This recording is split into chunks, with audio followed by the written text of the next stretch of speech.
So the number one question I often get asked is, what is a periodontist?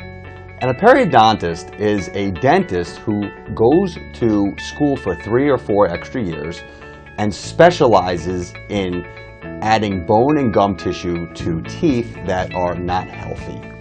Teeth that have had periodontal disease, or better known as gingivitis. We rebuild teeth so people can save them.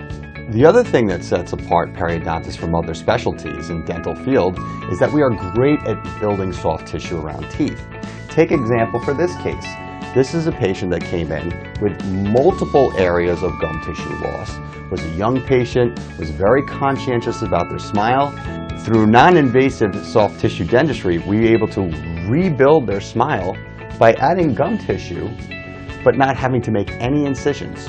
This is a truly revolutionary technique and a wonderful advance that has been able to help many, many people in the field of dentistry.